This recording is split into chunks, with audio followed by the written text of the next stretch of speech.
हमारा जो लड़ाई है अभी का, हमारा यूनियन बिल्कुल इसको कंडेम करता है।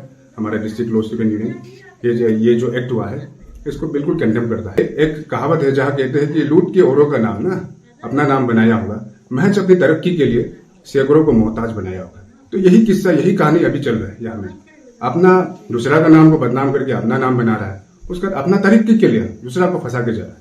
तो दिस इज वेरी सेंसिटिव। हमारा एरिया जो डिस्टर्ब एरिया होने के कारण में यहाँ एप्सपा 1958 एक्ट लागू किया गया है, जो कि है कि स्पेशल पावर है जो आर्म फोर्स को मिलता है। Arm force special power act 1958 जो डिक्लेयर करता है। तो ये एक कोई छूट नहीं है, ये कोई बच्चा का खेल नहीं है। देखो, special power comes with special responsibility. Sir, Kunnu में एक केस हुआ है जो कि सिविलियन को NSL KYA के डिक्लेयर किया है गया है आर्मी वाला लोग ने, और उसको लेके यहाँ पे पब्लिक भी बहुत ही आवाज़ उठाया और उन लोग का जो दुख तकलीफ है वो बताया। और मैंने यहाँ पे ग्राउंड रिपोर्टिंग भी किया है। तो यहाँ का जो कुन्नू स्टूडेंट यूनियन है उसकी तरफ से आप लोग को एक कागज़ भी मिला है। उसी का चलते आप लोग भी एक कंडेमनेशन लेटर भेजा। तो आप लोग का यूनियन जो है क्या स्टैंड है इसको लेके, क्या अपडेट्स है? Thank you Jophang Wangsu. अच्छा, ठीक है, जो आपने सवाल पूछा है तो वैसे तो माय नेम इज जेकब वंगसु, और जो हमारा Longding law district student union का मैं कन्वीनर सर्व कर रहा हूँ, ऐसा कन्वीनर। और मेरे राइट में है हमारे पंजाब ब्लॉक स्टूडेंट यूनियन के प्रेसिडेंट श्री अतो वंगहम, और साथ ही यहाँ के जो VSU कुन्नू स्टूडेंट यूनियन के प्रेसिडेंट भी हमारे साथ में है।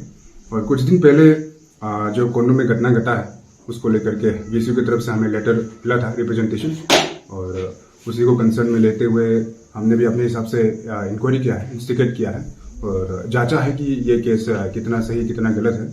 और फिर मैं खुद भी यहाँ आया, कल शाम में यहाँ पहुँचा, और पहुँचने के बाद में यहाँ के विलेज काउंसिल से लेकर के KSU मेंबर्स से लेकर के यहाँ के जो गांव बस्ती वालों से मैंने रिपोर्ट लिया है। लेने के बाद में बहुत हद तक जो ग्राउंड रिपोर्ट है मुझे ये मालूम पड़ने में आया है। तो मैं शुरू करना चाहूँगा इस केस के बैकग्राउंड से, जो फर्स्ट एंड फॉरमोस्ट नवंबर 16 का जो ये केस है। तो हमारे यहाँ में रिसेंटली एक स्टोन क्रशर साइट खोला गया है, ये कुन्नू के थोड़ा आगे एरिया में जो नदी का एरिया पड़ता है। तो उसमें शत्रुघ्न सिंह करके एक बिजनेसमैन, उनका अंतर्गत में वो स्टोन क्रशर खोला गया है। तो वहाँ में उनके बीच में और कुछ एंटी एलिमेंट फ्रैक्शंस के बीच में शायद जो भी कुछ चल रहा था वो हमें इतना खास खबर नहीं है, इतना डीप वहाँ का इन्फॉर्मेशन तो नहीं है। बट जो भी है वो चीज़ को भी हम कंडेम करते हैं, जो एंटी एलिमेंट्स के थ्रू से जो किडनैपिंग हुआ है। तो इस किडनैप को लेकर के ऑलरेडी केस दर्ज है Punjab police station, case number 13 2023। ये केस हमने ये केस नंबर से वगैरह से लेकर कागज पत्र हमने पंजाब से भी वहाँ से भी निकाला है, पुलिस स्टेशन से, और उसी से भी हमारा बात हुआ है। तो उस केस के चलते 19 नवंबर को हमारे गांव से यहाँ जो कुन्नू बस्ती है, यहाँ से एक गांव का एक सिविलियन लड़का है जो कि ऐसे नाइट चौकीदार काम करता है उस काम का एरिया में। तो रात को वो सोने गया, सोने जाने के बाद में सुबह लगभग 3-4 बजे जो एंटी एलिमेंट फ्रैक्शंस आने के बाद में 2 लोगों को किडनैप करके ले गए। ऐसे होने के बाद में क्या होता है कि फिर ऐसा suspect AR-44 joint operation with police team, उन दोनों के कोलैबोरेशन में एक ऑपरेशन हुआ। होने के बाद में ऐसा सस्पेक्ट उनको ले गए, कस्टडी में ले जाया गया, और वहाँ उनका स्टेटमेंट रिकॉर्ड किया गया, और इन्वेस्टिगेशन थोरली चलने के बाद में वहाँ ऐसा मालूम पड़ रहा है कि यहाँ मेरे पास में डॉक्यूमेंट्स हैं, आप देख सकते हैं, और ये मैं जो नेपाल आएंगे उनको भी ये सबमिट करा दूंगा। ये OCPS Punjab inspector T launching की तरफ से हमें ये स्टेटमेंट मिला है। तो यहाँ ये बताया जा रहा है कि 44 जो AR कैम्प कौन सा है, वहाँ के जो मेजर है और जो OCPS पुलिस स्टेशन पंजाब दोनों ने मिलकर इंटोग्रेशन किया है, उनको इंक्वायरी किया है। इंक्वायरी बैठने के बाद में शायद ऐसा कुछ खबर या फिर ऐसा कुछ हिंट मिला नहीं कि वो इस किडनैपिंग से लेकर के या फिर इस तरह का कोई भी एंटी एलिमेंट फ्रैक्शंस में उनका इन्वॉल्वमेंट है। तो फिर भी इनोसेंट होने के कारण भी वो रात उनको रखा गया थाना में, और नेक्स्ट दिन को रिलीज किया गया। तो उसको सुन करके रिलीज होने के बाद में यहाँ के गाँव बस्ती के लोग खुश थे कि चलो सस्पेक्ट में उनके साथ में थोड़ा इंक्वायरी करने के लिए ले गया करके।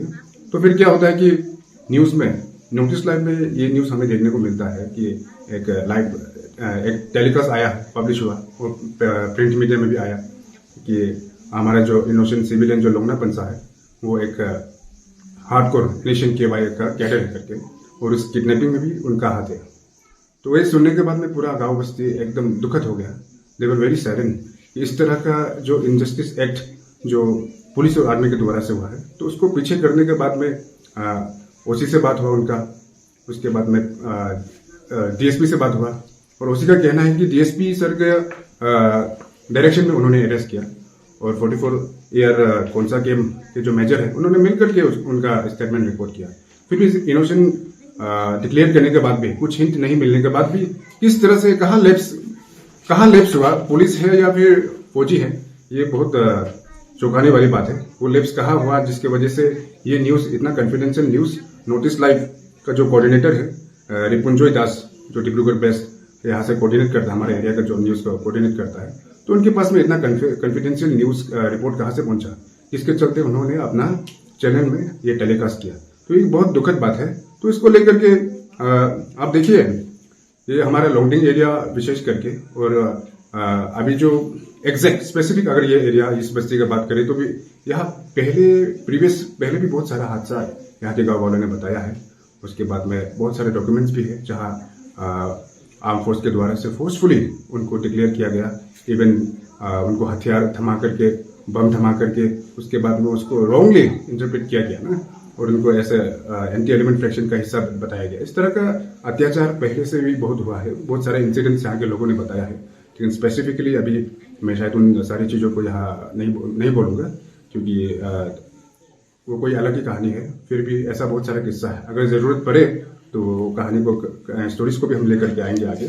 तो ये हमारा जो लड़ाई है अभी का, हमारा यूनियन बिल्कुल इसको कंडेम करता है। हमारा डिस्ट्रिक्ट लॉ स्टूडेंट यूनियन ये जो एक्ट हुआ है इसको बिल्कुल कंडेम करता है, और ये लड़ाई फौज के जवान से नहीं है, आर्मी से नहीं है। देखिए आज भी हम सड़क पे जब भी चलते हैं, गाड़ी घोड़ा में या फिर पैदल चलते हैं, जब आर्मी का गाड़ी जाता है तो हम लोग सलाम के साथ उनको आदर करते हैं और खुशी होता है। और हमारे गांव बस्ती से भी बहुत सारे लोग हैं जो इंडियन आर्मी में, असम राइफल में ऐसा फौजी सर्व कर रहे हैं, और भी बहुत सारे लड़के हैं जो और भी एस्पायर करते हैं कि देश के लिए सेवा करें, आर्मी में रह करके, असम राइफल में रह करके। तो इस तरह का सोच एक विद प्राइड, विद डिग्निटी के साथ में जो हमारा एक सोच हम जवानों को लेकर के चलते हैं, तो उनमें से ही अगर ऐसा नेग्लिजेंसी और ऐसा अत्याचार, ऐसा इनजस्टिस एक्ट होगा तो ये तो बहुत ही ज्यादा दुखद बात है। और हमारा एरिया जो डिस्टर्ब एरिया होने के कारण में यहाँ एप्सपा 1958 एक्ट लागू किया गया है, जो कि है कि स्पेशल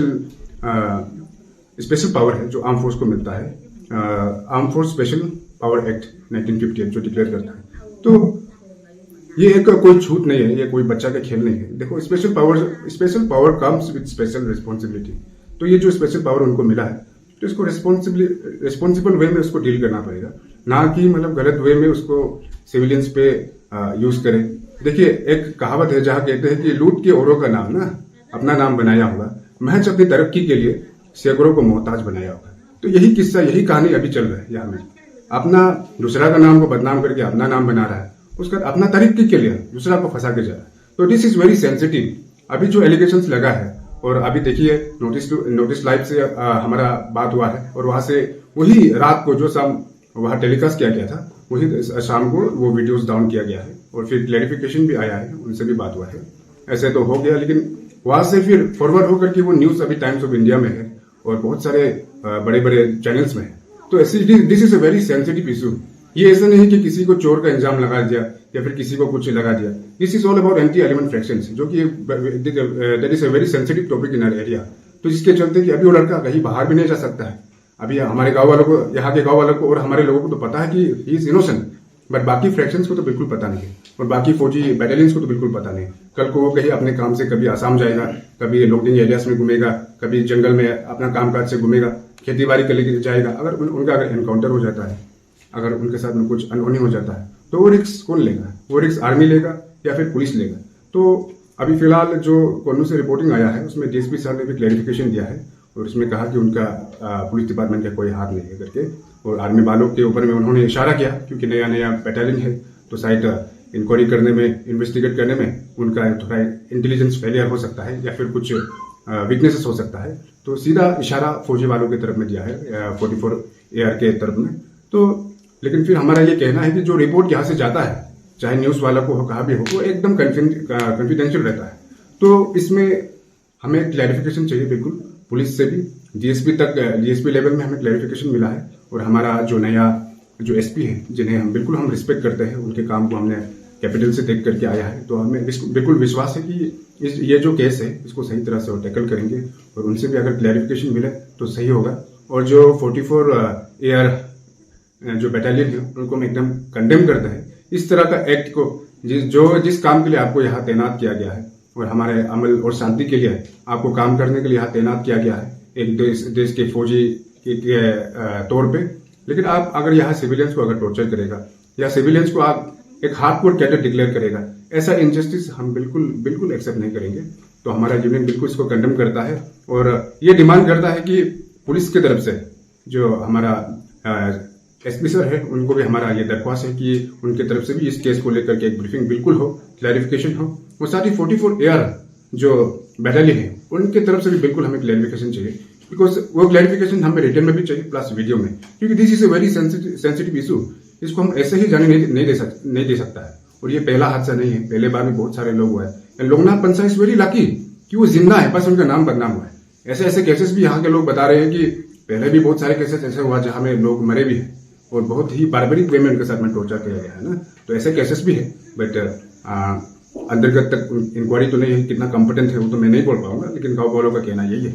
तो इस बार का जो ये हमारा स्टैंड है कि आज हमारे यहाँ के जो बंदा है कोन्नू बस्ती का जो लोगना पंसा है, उनके साथ में अत्याचार हुआ है, कल को जाकर के दूसरा लोगना पंसा, दूसरा एरिया का, दूसरा बस्ती के साथ भी हो सकता है। इसीलिए हमारा दरख्वास्त है कि जितने भी हमारे सिविल सोसाइटीज है, जितने भी हमारे स्टूडेंट यूनियन है, WSU से लेकर के वंशो काउंसिल, LDU से लेकर के जितने भी स्टूडेंट बॉडीज है और जितने भी सोसाइटी के लीडर्स है, सभी इस चीज के ऊपर में अगर कंसर्न ले, इस चीज का आगे अगर आवाज उठाए तो ये चीज बैलेंस में हो सकता है।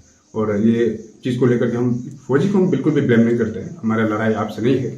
लेकिन इसी बीच में जो इंसिडेंट हुआ है, जो ऑपरेशन हुआ है, उसके बीच में जो लैप्सेस है और जो नेग्लिजेंस है और जो इल इंटेंशन से जिन्होंने काम किया है, आप लोग भी डिपार्टमेंटल इंक्वायरी बैठाइए। उसके बाद में जल्द से जल्द एक क्लैरिफिकेशन वीडियो अगर आता है रिटर्न में और साथ ही वीडियो में भी अगर आप लोग ब्रीफिंग करते हैं, तो वो ही हमारे लिए एक जस्टिस का काम करेगा। जब तक वो नहीं होगा तब तक हम चुप नहीं बैठेंगे।